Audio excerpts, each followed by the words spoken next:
Hello beautiful people, my name is Yola and welcome to my YouTube channel. Welcome to this video.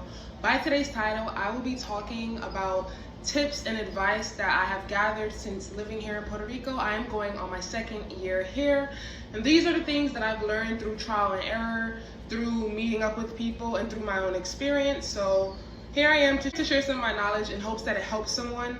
So personally, I feel like the top two things that you will need when moving here is one, courage. It's a new place, it's really hot, there's a lot of adjustments that have to be made, and I feel like a lot of people who message me are talking about fear and what am I gonna do, like how did you do it? And the truth is, I did it scared.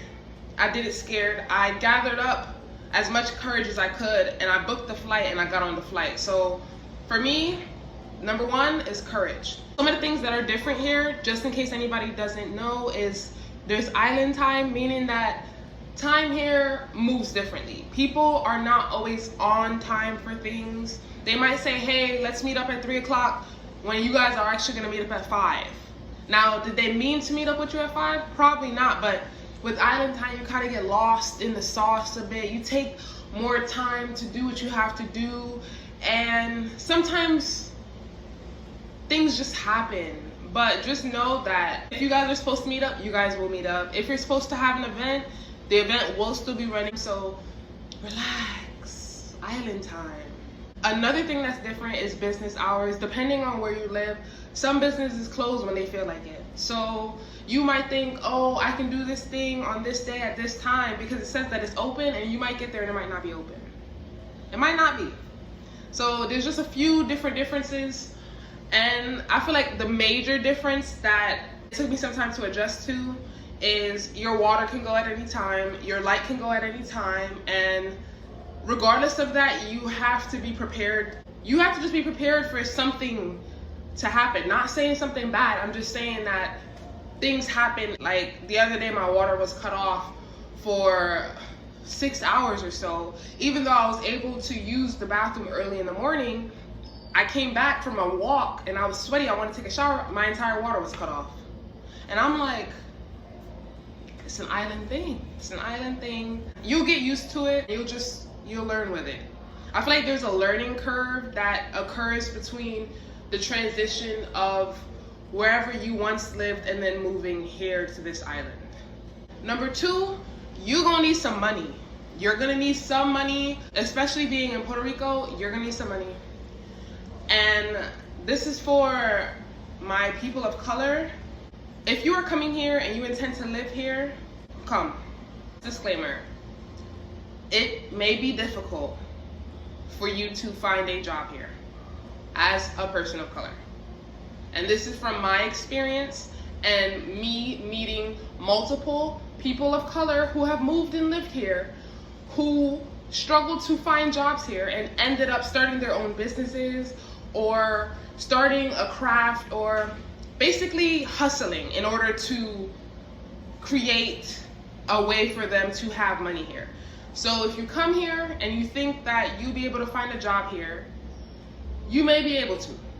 You know, it depends on your background, your schooling, and it depends on the type of job that you're trying to work. But I will say that knowing Spanish is important depending on where you live.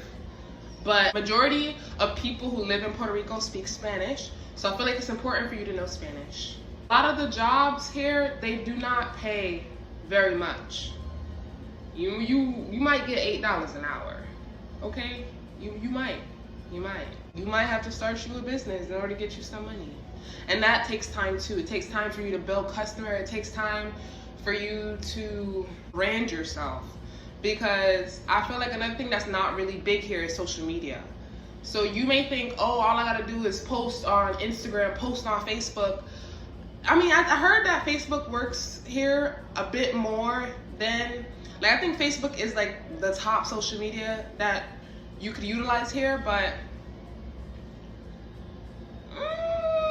it depends on where you live, it depends on who you are, it depends on multiple factors, but I'm just saying to be prepared before coming. Be prepared financially. Depending on the lifestyle that you want to live while you're living here, the amount of money that you will require will differ. I feel like on the low end of life, not saying that your lifestyle is not going to be good, but on the lower end financially, but comfortably, you need, in my opinion, at least $700 a month. That'll cover your rent, that'll cover your water bill, your light bill, that'll cover your groceries. Like bare minimum, $700 a month. But to be safe, I would say $1,000 a month and you will be okay here. You on the low end of things. $1,000 a month is $12,000 a year. You'll be okay. You'll be able to live. You wouldn't feel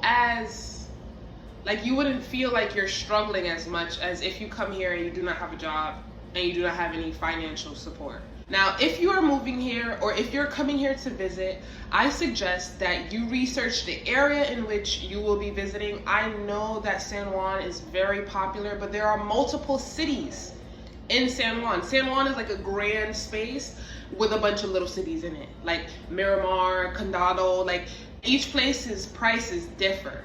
If that's where you're aiming, do the research, because from my personal experience, when I came here, I did things the cheapest way possible.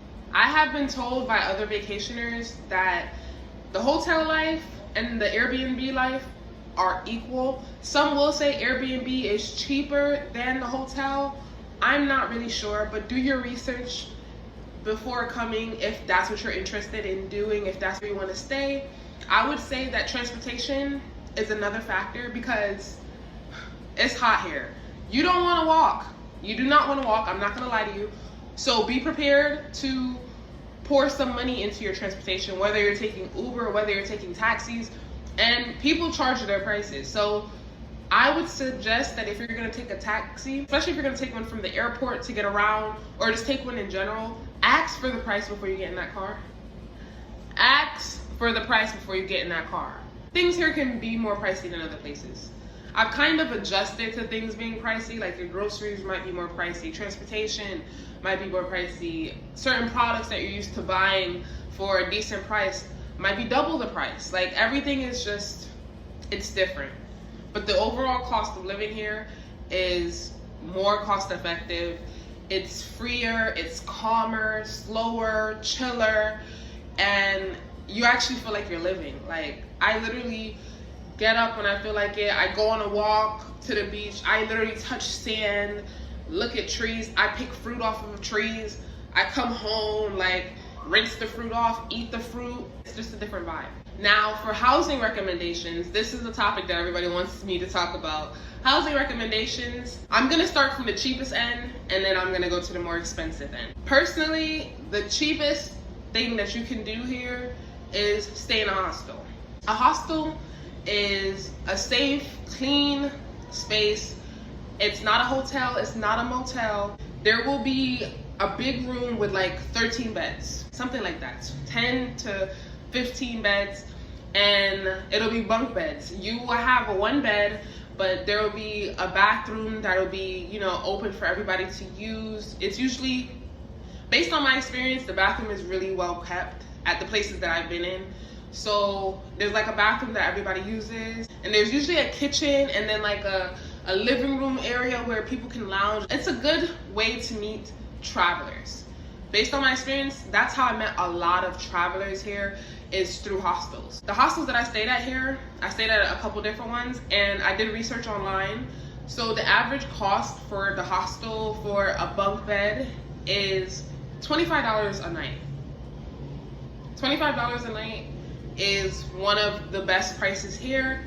I have looked and I've seen that there are some places here that you can rent for $10 a night and $15 a night, but I'm not gonna lie to y'all, because it's so cheap, it always be sold out. Like I wanted to try out one of those rooms so I could see it, so I can, you know, provide advice on whether or not other people should rent it when I made this video, but it was booked for like months. Like I looked at it, let's say I looked at it in like March and it was booked till June. That was the next availability, and I was like, that's not gonna help me. But I mean, if it's always booked, it may be a good option and it's really cheap. So you may be able to find that option.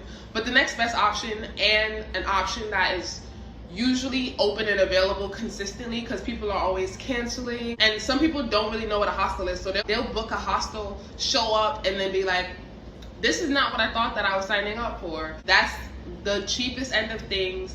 It's a good way to meet a lot of people.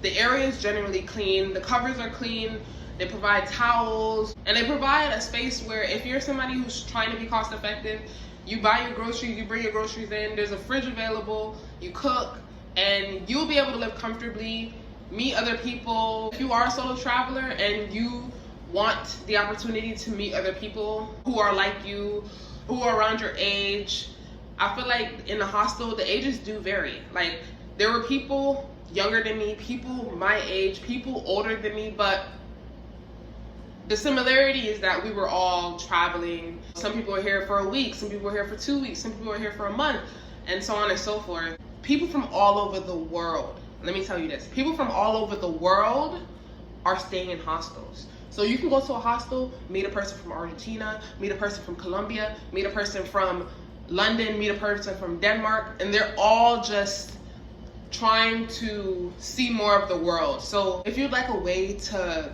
grow and make connections, have dope experiences, I would say try out the hostel. The hostel's not for everybody. Another thing that I haven't said yet is the hostel has another option where you can have a private room. Now, a private room is a pretty decent size to me. It's like a bedroom, and it has a queen size bed. You will still have to use the same showers that are available for everybody, but each hostel is different. One of the hostels that I stayed in, they had about 4 different showers. They had 3 downstairs, they had 1 in the room, and then they had another one in the other room. So it's like, there were multiple different ways that you can freshen up. You don't have to just use the same shower as everybody else. You can shower while other people are showering. So you can continue with your day or with whatever it is that you have to do. So don't think that, oh my gosh, there's only 1 bathroom and there's mad people. I'm trying to provide as much information as possible so that you guys get a good picture in your head if you want to take that route. The private rooms come with like a key to the door. You can lock your door, or they might come with a code that you punch in to get into your room. The rooms that I've seen are all pretty decent rooms, really great sizes, really well kept, and that room would be $50 a night. So keep in mind now, the cheapest option is $10 to $15 a night. Look online to try to find those spaces. If they're booked, the next best option is a hostel. And you would have a twin size bunk bed, $25 a night. The next option would be 1 bedroom, queen size bed for $50 a night with a lock on your door, really clean space. I feel like the hostel is a good option for anybody who is moving here quickly. You don't have the most money and you want to be free to get around, to see things, to explore. Do the hostel. After the $50 a night for the room option, the numbers skyrocket, okay? I feel like from 50, it jumps to 100. Of course, there are in-betweens, and you might be able to find a couple deals where you can get something for like $80, $90, and so on and so forth. But I really feel like with the taxes here, it just jumps from $50 for a single room in a hostel to $100 a night, all the way around. Airbnb, hotels, of course hotels, the prices go up to the sky, okay? And they have all their reasons for why they're gonna charge you that much. Moving on from all of that, if you are moving here, you intend to live here for at least a year, 2 years, whatever it may be, and you are in a financial bind, you gotta go, you need to move. Let me tell you now, there is public housing here. Public housing is free housing and it's available to you when you move here. As long as you are a US resident, you will be able to qualify for public housing. That's how I started here, is I got into public housing. Because at the time, I needed a home. I lived in a hostel for about 2 months, And then there came a time when I was like, okay, I'm done living in this hostel. Like, I want to live here because I'm gonna live here. So that's the route that I took to get a home. Personally, it took me 3 weeks for me to get into that home. So I just want to let anybody know that the time differs. I met other people who have public housing and they told me, oh, it only took me 3 days. Oh, it only took me a week. So the time differs. It might take you a couple days. It might take you close to a month. Once you get public housing, you'll have free housing for 1 year, meaning that you won't have to worry about paying the bills, the lights, the water. I believe like the water and the light bills will be paid off for you for about 6 months, or there'll be a stipend for you for the 6 months. It won't come to you. It'll automatically go to the bills. Like, you won't even see it, right? And then aside from that, if you do get public housing, because you got public housing, you can then move on to getting SNAP, which is PAN here. Like, it's the food in order for you to get food stamps. And then if you do those 2 steps, you can also get a cell phone. And they'll pay for your cell phone. I don't know how long, because I didn't get the cell phone. And I didn't get the SNAP either, because personally I tried to get the SNAP, but I was unsuccessful. I don't know what was going on, but yeah, it's quite like a battle. I've heard other people say that they've had to battle in order to get SNAP, but it is possible for you to get SNAP, okay?